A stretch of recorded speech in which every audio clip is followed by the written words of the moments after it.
आज की सबसे बड़ी खबर उत्तर प्रदेश के प्रयागराज से है, जहां प्रधानमंत्री नरेंद्र मोदी का दौरा जारी है। ये दौरा केवल एक आध्यात्मिक यात्रा नहीं, बल्कि आगामी महाकुंभ 2025 की तैयारियों और राष्ट्र निर्माण के प्रति प्रधानमंत्री की प्रतिबद्धता का साक्षी भी है। नमस्कार दर्शकों, आप देख रहे हैं टीवी द्वापरा और मैं हूं आपके साथ श्रेया गुप्ता।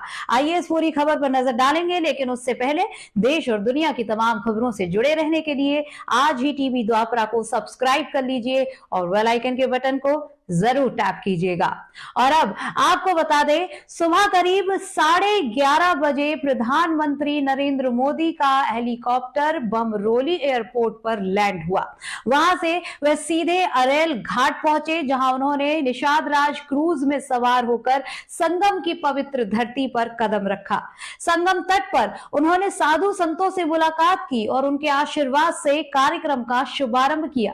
इसके बाद प्रधानमंत्री ने संगम नोस पर 30 मिनट तक गंगा पूजन किया और तभी उन्होंने मां गंगा को चुनरी और दूध अर्पित कर महाकुंभ की सफलता की कामना की। प्रधानमंत्री ने अक्षयवट वृक्ष के दर्शन किए, उसकी परिक्रमा की और जल चढ़ाकर देशवासियों की सुख समृद्धि की कामना की। इसके बाद उन्होंने लेटे हनुमान जी की आरती उतारी और अपनी श्रद्धा प्रकट की। साथ ही उन्होंने किले के अंदर स्थित सरस्वती कूप में गाय का दूध अर्पित किया। ये कूप, जो पौराणिक महत्व का केंद्र है, अब सरस्वती कूप कॉरिडोर के रूप में विकसित किया गया है। आपको बता दें, महाकुंभ को दिव्य, भव्य और डिजिटल बनाने के लिए प्रधानमंत्री ने कई विकास परियोजनाओं का शिलान्यास और लोकार्पण भी किया है। इनमें भरद्वाज आश्रम, अक्षयवट, हनुमान मंदिर कॉरिडोर और श्रृंगवेरपुर धाम जैसे प्रमुख स्थलों का समावेश है। 7,000 करोड़ रुपए की इन परियोजनाओं से महाकुंभ में आने वाले 40 करोड़ श्रद्धालुओं को बेहतर सुविधाएं मिलेंगी। साथ ही प्रधानमंत्री ने श्रृंगवेरपुर धाम में वर्चुअली 51 फीट ऊंची श्री राम और निषाद राज की प्रतिमा का अनावरण भी किया। यह हमारे सांस्कृतिक गौरव और सामाजिक समरसता का प्रतीक है। प्रधानमंत्री ने अपने दौरे के दौरान ये कहा कि हम महाकुंभ 2025 को इतिहास का सबसे बड़ा और सबसे भव्य आयोजन बनाने के लिए प्रतिबद्ध है। यह आयोजन न केवल धार्मिक और सांस्कृतिक दृष्टि से महत्वपूर्ण है, बल्कि यह विश्व के सामने भारत की शक्ति और समर्पण का प्रतीक भी बनेगा। विश्व का इतना बड़ा आयोजन, हर रोज लाखों श्रद्धालुओं के स्वागत और सेवा की तैयारी, लगातार 45 दिनों तक चलने वाला महायज्ञ,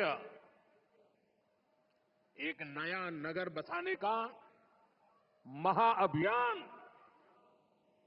प्रयागराज की इस धरती पर एक नया इतिहास रचा जा रहा है। अगले साल महाकुंभ का आयोजन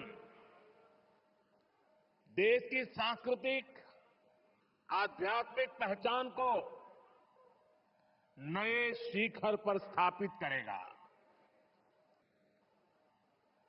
और मैं तो बड़े विश्वास के साथ कहता हूं, बड़ी श्रद्धा के साथ कहता हूं, अगर मुझे इस महाकुंभ का वर्णन एक वाक्य में करना हो तो मैं कहूंगा, ये एकता का ऐसा महायज्ञ होगा जिसकी चर्चा पूरी दुनिया में होगी। वहीं महाकुंभ 2025 बीजेपी के लिए केवल एक धार्मिक आयोजन नहीं है, बल्कि ये एक रणनीतिक कदम भी है। पार्टी इसे 2027 के यूपी विधानसभा और 2029 के लोकसभा चुनाव की दिशा तय करने के लिए एक मंच के रूप में देख रही है। महाकुंभ के जरिए बीजेपी वोटर्स को संगठित करने और जातिगत बंटवारे को रोकने का प्रयास कर रही है। विशेषज्ञ मानते हैं कि अगर प्रधानमंत्री पिछड़ी और अगड़ी जातियों को एक साथ लाने के संदेश में सफल होते हैं तो बीजेपी विपक्षी गठबंधन को कड़ी चुनौती दे सकती है। वहीं आने वाले महाकुंभ में दुनिया भर से करीब 40 करोड़ श्रद्धालुओं के आने की उम्मीद है। आपको बता दें, इसे दिव्य, भव्य और डिजिटल बनाने के लिए कई तकनीकी और इंफ्रास्ट्रक्चर परियोजनाएं चल रही हैं। संगम नगरी में आधुनिक सड़कें, स्वच्छ घाट, बेहतर स्वास्थ्य सुविधाएं और यात्री सूचना केंद्र बनाए जा रहे हैं। साथ ही इस दौरे में यह भी साबित हुआ है कि प्रधानमंत्री नरेंद्र मोदी देश की सांस्कृतिक और धार्मिक विरासत को न केवल संरक्षित करने में विश्वास रखते हैं, बल्कि उसे नई ऊंचाइयों तक ले जाने के लिए हर संभव प्रयास कर रहे हैं।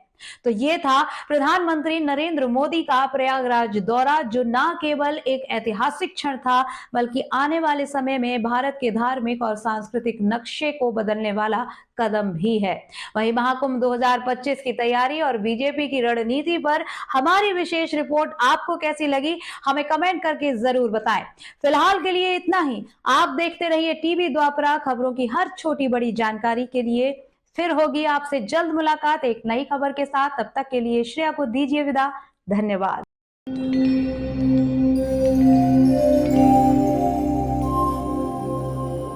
टीवी द्वापरा, संभवामि युगे युगे।